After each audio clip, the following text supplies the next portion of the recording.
Hai, selamat pagi kepada murid-murid tahun 3. Saya Cikgu Karen, guru pendidikan kesenian anda semua. So, hari ini kita akan mempelajari unit yang baharu, iaitu unit 8. Tajuknya adalah Cantik Bercahaya. Cantik Bercahaya. So, apakah teknik yang kita akan belajar pada hari ini? Iaitu teknik apa? Iaitu teknik renjisan dan percikan. Renjisan dan percikan. Tajuknya cantik bercahaya. So, kita akan menggunakan teknik renjisan dan percikan untuk menghasilkan terentak lampu. Seperti gambar ini, terentak lampu. Kita gunakan teknik renjisan dan percikan. So, hari ini kita akan belajar teknik ini dulu. So, apakah itu renjisan dan percikan? Ada orang tahu? So, renjisan dan percikan merupakan satu teknik memindahkan warna dari satu alat ke sesuatu permukaan untuk menghasilkan corak. Dia memindahkan warna dari satu alat seperti berus lukisan dan dia memindahkan warnanya ke sesuatu permukaan seperti lukisan supaya boleh menghasilkan corak. So, ini adalah definisi renjisan dan percikan. So, cikgu akan bagi anda tengok contoh-contoh karya. Seperti ini.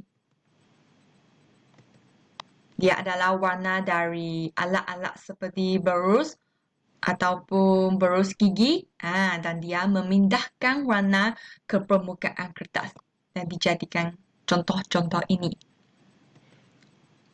So, marilah kita tengok buku teks. Nampak yang murid perempuan ini dia sedang membuat aktiviti renjisan dengan menggunakan alat berus lukisan. Dan murid lelaki ini dia menggunakan jarinya. Dan perempuan ini di kanan sini dia menggunakan berus gigi. Nampak? Murid perempuan yang menggunakan berus lukisan ini dia menghasilkan kesan yang lebih kasar.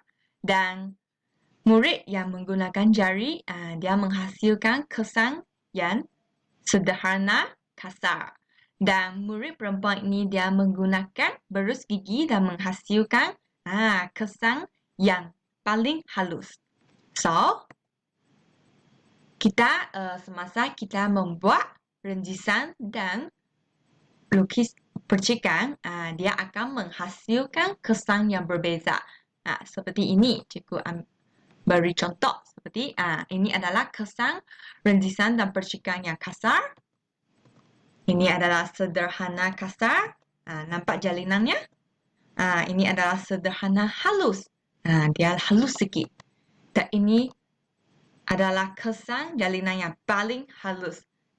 Ini adalah kesan-kesan renjisan dan percikan yang berbeza. Dan kenapa akan mewujudkan perbezaan kesan renjisan dan percikan ini? Ada 3 faktor. Apakah faktornya? Yang pertama adalah kedudukan jarak alat. Kedudukan jarak alat dengan permukaan kertas. Kalau alat anda seperti berus gigi, kalau anda lebih dekat sikit dengan kertas, kesannya akan lebih kasar. Kalau anda jauh, iaitu jarak alat dengan kertas lebih panjang, kesannya akan lebih halus. Yang kedua, kekuatan daya. Kekuatan daya anda menggunakan alat. Kalau anda lebih kuat sikit, kesannya akan lebih kasar. Kalau anda lebih lemah sikit, kekuatan dayanya, dia akan lebih halus. So, yang ketiga, jenis alat dan bahan. Jenis alat dan bahan. Seperti tadi kan, yang murid perempuan dia menggunakan berus lukisan, dia akan menghasilkan kesan yang lebih kasar. Manakala murid yang dia menggunakan berus gigi, dia akan menghasilkan kesan yang lebih halus. So, ini adalah 3 faktor akan mewujudkan kesan renjisan dan percikan yang berbeza. Okey? Okey, seterusnya. So, ada apa-apa bahasa seni visual yang kita dapati pada karya renjisan dan percikan? Okey, marilah kita lihat pertama, iaitu jalinan. So, terdapat jalinan tampak. Iaitu corak yang terhasil daripada teknik renjisan dan percikan.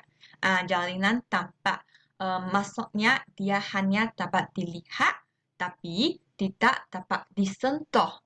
Dia ada corak-corakan tapi dia tidak dapat dirasai. Dia hanya dilihat. Ini adalah jalinan tampak. So, kedua, warna. Terdapat banyak penggunaan pelbagai jenis warna seperti warna primer ataupun warna sekunder. Terdapat banyak warna yang digunakan semasa kita menjalankan aktiviti renjis dan percik.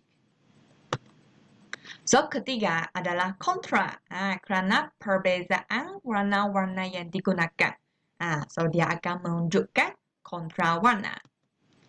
So, keempat, harmoni. Kerana telah terdapat banyak sifat persamaan dalam penggunaan unsur seni seperti jalinan atau warna. Dia adalah berulang kali seperti penggunaan warna. So, dia akan kelihatan harmoni. So, ini adalah bahasa seni visual yang dapati dalam karya. Yang tadi kita sudah nampak kan contoh-contoh karya. So, contoh terentak lampu yang dibuat daripada karya renjisan dan percikan. Seperti ini. Nampak cantik kan? Dia adalah dibuat daripada hasil karya renjisan dan percikan. Selepas kita membuat renjisan dan percikan, kita akan buat terentak lampu. So, dia ada dua proses. Yang proses pertama, anda perlu menghasilkan karya renjisan dan percikan di atas sekeping kertas lukisan dulu. Seperti ini. Dan proses kedua, selepas anda sudah selesaikan karya renjisan dan percikan, anda perlu membuat terentak lampu. Seperti ini. So, ada dua proses. So, marilah kita lihat apakah alat dan bahan yang diperlukan untuk membuat karya renjisan dan percikan. Alat seperti berus gigi, seperti berus lukisan ataupun jari. Dan bahannya diperlukan adalah cat poster dan juga kertas lukisan. Kita perlu alat dan bahan ini untuk membuat karya renjisan dan percikan dulu. Okey, selepas itu kita mau buat terentak lampu. So, kita perlu gunting. Dan kita perlu glue atau gam. Dan batang ais krim. Dan juga hasil renjisan dan percikan yang kita buat dahulu. Okey? Kita mau buat karya ini dan seterusnya kita boleh buat terentak lampu ini. So, ini adalah proses-proses membuat karya renjisan dan percikan dan juga terentak lampu. So, yang pertama, kita buat proses pertama dulu. Kita perlu guna alat seperti berus-berus untuk menghasilkan kesan jalinan dengan teknik renjisan. Dan anda boleh ulang dengan warna yang berbeza seperti merah, seperti kuning ataupun biru supaya dia lebih menarik dan lebih cantik. Dan kedua, ulang langkah satu dengan alat yang lain. Kalau tadi anda guna berus gigi dan sekarang anda boleh menggunakan berus lukisan. Okey, yang ketiga, ini adalah hasil corak menggunakan teknik renjisan dan percikan. So, ini sudah selesai. So, seterusnya kita adalah proses menghasilkan terentak lampu. Ini. So, pertama, kita perlu cantum batang aiskrim untuk menjadi rangka segi 4 yang sama. Menjadi satu segi 4 dengan gunakan batang aiskrim. Okey, yang kedua, ulang langkah 1 ini sebanyak 4 kali.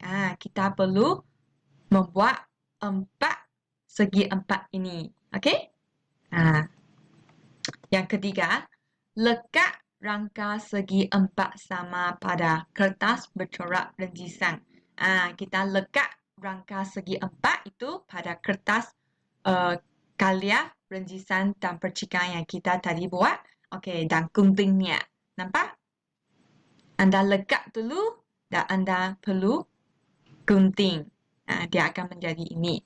Okey, yang keempat, cantum setiap bahagian dengan menggunakan hulu. Nampak? Ada 5 bahagian kan? Dan dia mencantum sebagai satu terendak lampu. Dan selesai, dia menjadi satu terendak lampu. Dan anda boleh meletakkan seperti lampu-lampu LED ataupun torchlight di dalamnya dan dia akan menjadi satu terendak lampu. Sangat simple kan? So, ini adalah minggu depan kita baru buat ni. So, bagi latihan minggu ini, kita akan buat latihan ini. Anda perlu menyalin nota pada buku nota anda. Selesaikan latihan ini. Apakah definisi renjisan dan percikan dan apakah alat-alat dan bahan diperlukan dan juga faktor mewujudkan perbezaan kesan renjisan dan percikan. Ada 3 faktor kan? So, selepas selesai latihan ini, sila menghantar ke dalam Telegram untuk dinilai oleh Cikgu Carrot. Okey, so sangat simple kan latihan ini? So, harap semua murid dapat selesaikannya. So, terima kasih kepada murid-murid sampai menonton ke sini. Kita jumpa lagi pada minggu depan. Bye!